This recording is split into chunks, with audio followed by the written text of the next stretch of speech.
자, 오늘은 이웃나라 중국에 대해서 알아보도록 하겠습니다. 중국에서 어떠한 투자 힌트 있을지 유진투자증권의 백은비 연구원 연결해 보겠습니다. 연구원님, 안녕하십니까? 네, 안녕하세요. 유진투자증권 백은비입니다. 네, 중국 증시 한 줄 평으로 줄이면 어떻게 될까요? 경기 회복 모멘텀 둔화에 불안정한 투자 심리, 그리고 커지는 변동성으로 정리할 수 있을 것 같습니다. 일단 화요일 날 중국의 수출 지표가 발표가 되었는데요. 시장 컨센서스를 좀 하회를 했습니다. 일단 수출 같은 경우는 2개월 연속 증가세를 이어가기는 했지만 8.5%로 증가세가 전월에 비해서는 둔화를 했고, 수입 같은 경우는 마이너스 7.9%로 7개월 연속 역성 저항을 이어나갔습니다. 일단 중국 수출이 증가한 데에는 러시아랑 이제 동남아와의 교역이 크게 늘었기 때문으로 보여지고, 반면에 이제 한국이나 미국과의 교역 규모는 계속해서 줄고 있는 것으로 좀 나타났습니다. 수출이 증가한 데에는 아무래도 작년 코로나19 봉쇄 조치로 인해서 기저효과가 반영된 결과라고 보여지고, 수출 증가율의 둔화세는 앞으로도 지속될 가능성이 높다고 보고 있습니다.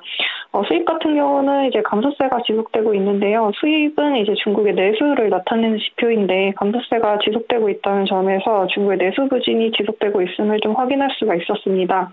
그리고 아까 전에 이제 중국의 4월 물가가 발표가 되었는데, CPI가 0.1%, PPI가 마이너스 3.2%로 시장 컨센서스 하회를 해가지고 내수 부진이 지속되고 있다는 데 좀 힘을 실어주고 있는 것 같습니다. 이게 이제 그런데 단기간에 이제 내수 부진이 빠르게 회복되기는 좀 어렵다고 보여지는데요. 아무래도 이제 중국 정부가 내수 확대를 경기 부양의 최우선 과제로 삼고 있기는 하지만, 뭔가 정부가 직접적으로 민간에 보조금을 지급한다던가 이런 방식보다는 구조적으로 내수 확대가 일어날 수 있는 환경을 마련하는 전략을 추진하고 있기 때문입니다. 일단 구조적으로 내수를 확대하겠다는 환경은 일단 고용시장이 안정화가 되어야 되고요. 그 다음에 소득 수준이 안정화되어서 이제 최종적으로는 소비 확대를 유도하는 그런 루트를 타게 되는데요. 다만 이제 중국의 임금 상승률이 매우 더딘 회복세를 보이고 있습니다. 일단 지난해 이제 중국의 평균 임금 명목 증가율이 3.7%로 가격 요인을 제외하게 되면 겨우 1.7% 증가한 수준인데요. 팬데믹 이전에 비해서 굉장히 낮은 증가율이기 때문에 중국의 내수가 코로나 이전 수준만큼 살아나기까지는 시간이 꽤 소요될 것으로 전망하고 있습니다. 네, 말씀해 주신 얘기를 들어보니까 중국의 그 인민들의 지갑이 얇다. 여기에서 뭔가 시작을 하는 것 같습니다. 기대했던 만큼 뭔가 내수가 확장이 안 되고 있는 그런 상황인데요. 그렇다면은 한국 투자자 입장에서 봐야 될 중국의 중요한 이슈들은 어떤 게 있을까요? 네, 일단 아까에 이어서 중국의 경기 회복 모멘텀이 둔화되고 있다는 점에 좀 관심 있게 볼 필요가 있는 것 같은데요. 일단 지난주에 끝난 노동절 연휴 소비는 서프라이즈였습니다. 연휴 기간에 여행 소비가 코로나19 이전 수준을 3년 만에 뛰어넘었는데요. 일단 여행객 수는 2019년 대비해서 19% 증가를 했고, 관광 수입도 0.7% 증가를 했습니다. 그러니까 리오프닝 이후에 이제 여행이라든지 서비스업의 수요 회복세는 지속되고 있는 것으로 보여지는데요. 다만 1인당 평균 여행 지출액은 2019년에 90%를 수준을 회복하는 데 좀 그쳤습니다. 그러니까 여행에 대한 수요 자체는 늘었지만 이제 개인 소비력은 아직까지도 코로나 이전 수준을 회복하지 못했다고 좀 볼 수 있는 부분인 것 같고요. 이런 수요 부진의 문제는 이제 제조업에서도 나타나고 있습니다. 4월 통계국 제조업 PMI가 49.2로 4개월 만에 경기 수축 국면에 진입을 했고, 이제 민영기업 경기를 나타내는 차이신 제조업 PMI도 49.5로 이제 3개월 만에 기준선을 하회를 했습니다. 세부 지표들을 확인해봐도 이제 생산 같은 경우는 50.2로 양호했던 반면에 이제 수요를 나타내는 신규 주문 지수라든지 신규 수출 주문 또 수입 지수는 각각 이제 48.8, 47.6 그리고 48.9로 경기 확장 국면에서 이제 경기 위축 국면으로 돌아섰습니다. 그러니까 2분기까지는 아무래도 작년 락다운의 영향으로 회복세가 지속될 가능성이 높습니다. 그렇지만 이런 내수 부진이 지속되면 아무래도 하반기 경기 회복 모멘텀은 둔화될 수 없다고 보여지고요. 정부가 이제 강하지는 않더라도 내수 확대라든지 고용시장 안정을 위한 지원책을 좀 지속하게 되는 배경이 되지 않을까라고 생각하고 있습니다. 그리고 두 번째는 이제 중국이 국유 배출 기준을 적용한다는 이슈인데요. 어제 중국의 유관부처에서 올해 7월 1일부터 이 기준에 부합하지 않는 차량의 생산, 수입, 판매를 금지한다는 내용을 발표를 했습니다.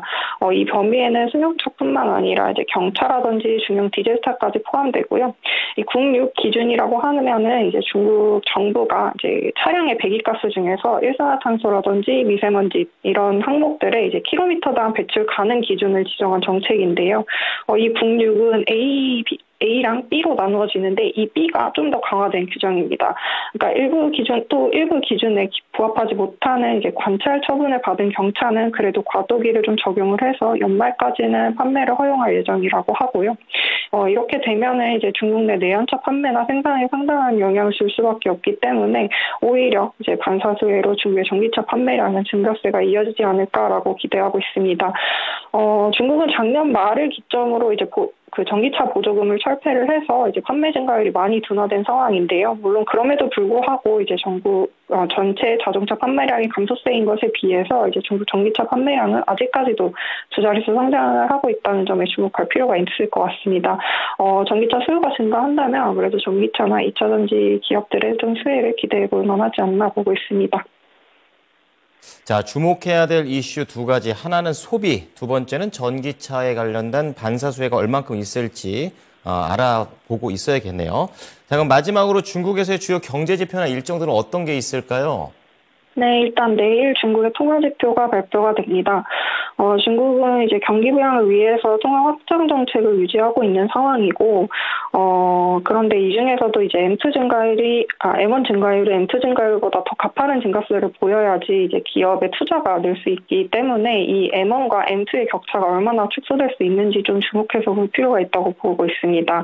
또 이 M1과 M2 격차가 턴어라운드 할 때 중국의 주식시장 역시도 이제 반등세로 보이기 때문에 좀 더 눈여겨보실 필요가 있다고 보고 있고요. 또 신규 대출은 아마 증가세가 지속될 것으로 전망을 하고 있는데 그중에서도 이제 경기 전망을 좀 대변하는 중장기 대출이 지속적으로 늘어나는지 좀 관심 있게 보시면 좋을 것 같고요. 또 16일에는 이제 4월에 주요 경기 지표가 발표가 됩니다. 앞에서도 말씀드린 것처럼 리오프닝이랑 작년 락다운의 기저 효과로 회복세가 지속될 가능성이 높고요. 정부가 이제 구조적으로 내수 확대를 유도하고자 하는 만큼 가장 먼저 선행되어야 하는 고용 안정, 그러니까 즉 실업률, 그 중에서도 현재 매우 높은 수준에서 유지되고 있는 이제 16에서 24세 청년 실업률의 안정이 특히 중요하니까 그 부분 좀 주목해서 봐주시면 좋을 것 같습니다. 네, 총 세 가지네요. 통화량, 대출, 그리고 실업률과 관련된 지표들 잘 살펴보도록 하겠습니다. 오늘 말씀 감사합니다. 네, 감사합니다. 네. 자, 오늘 나우 차이나는요, 유진투자증권의 백은비 연구원이었습니다.